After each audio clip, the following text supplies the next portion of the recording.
The DA and Afrikaans speakers from across the Western Cape will gather at the Afrikaans Taal Monument, and they've already started to do so. Now, they are protesting a proposed name change, and Arts and Culture Minister Nathi Mthetwa wants to remove Afrikaans from the name to make it more inclusive. eNCA senior reporter Ayesha Ismail is there and joins us now to discuss this. Good morning to you, Ayesha, and maybe just furnish us with some details about what exactly the big grievance is around the name change at that particular monument. I mean, what are the people that have gathered there this morning say to you? Well, some of the people that I've spoken to this morning have been telling me that it makes absolutely no sense for the Afrikaans, well, I'll say it in Afrikaans, for the Afrikaans Taal Monument to be renamed, because they're saying it is a monument that commemorates and that celebrates Afrikaans. They do not understand why the Arts and Culture Minister wants to now change the name, and also they're saying it's going to cost a lot of money to change the name. But I'm now joined by the DA's interim provincial leader, Tertius Simmers. Mr. Simmers, why did you organize this gathering here today?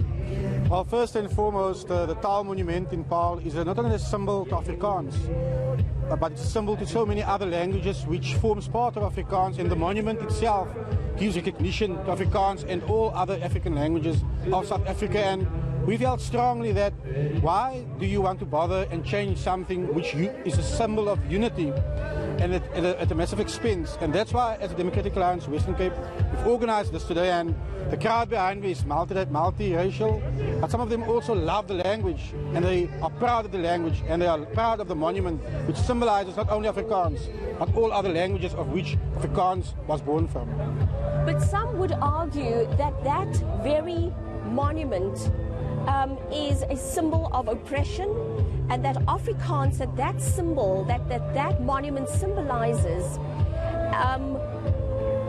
is not the Afrikaans that the majority of the people, particularly in the Western Cape, speak. They say that that monument symbolizes Saver Afrikaans, which the majority of the people in the Western Cape do not speak. Well, the irony is that Afrikaans, in its various formats, recognizes all those who speak Afrikaans, not only in the Western Cape, but across South Africa. So those that sadly want to politicize this monument actually are doing it for the wrong reasons.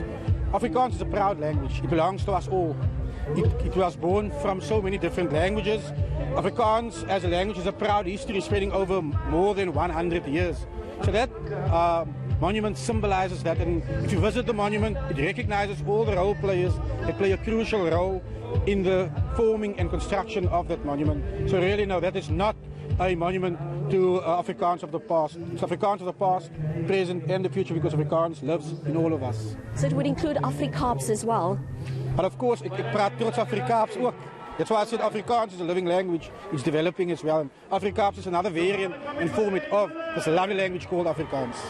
And then just also, while I was talking to some people, when I said to them that I'm coming to this demonstration or this celebration today, they were saying, but why is the DA getting people together to come and celebrate a language when there are so many people being killed on the Cape Flats, in Mallenberg, in Heideveld, in Khayelitsha? Why aren't they, mobilizing people to go to those areas to bring about peace and harmony in those areas?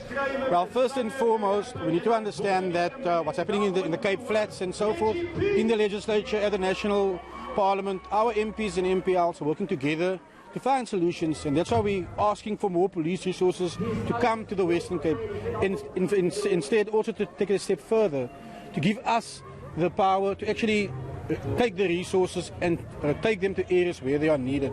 So to say that we are doing nothing is actually inaccurate.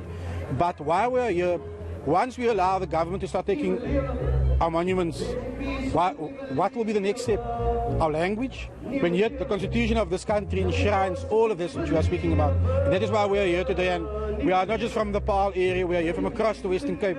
The furthest town being Beaufort West at Drove here, which shows you the love for Afrikaans as a language and all that it entails.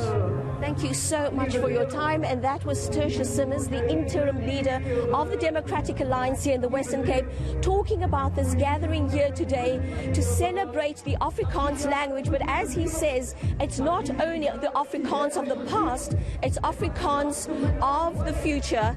And that's why they're here today. And he's also saying that Afrikaans is the language not only of the people in the Western Cape, but also for people across South Africa.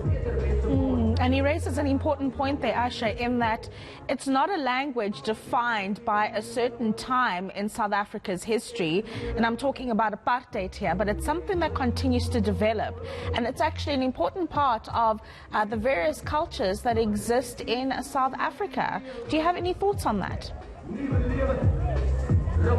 Well, also, I mean, if one looks at the language that my mother spoke, it's totally different to the Afrikaans that I identify with at the moment. And that is why I asked Mr. Simmons about the all-inclusive Afrikaans.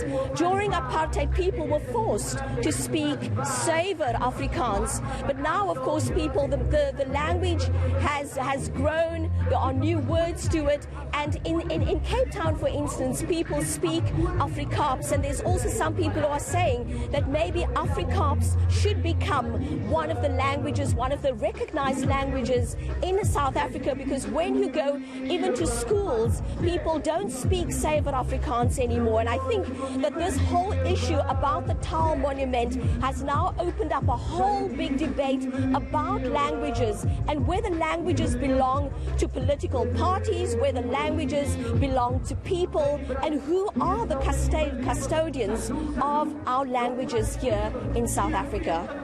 Very, very interesting insights there, Ayesha Ismail, and of course a very important debate that is currently unfolding there. That is senior reporter Ayesha Ismail, who's following those developments around the Taal Monument and really the message that's being sent to Arts and Culture Minister Nathi Mthetwa about that name change.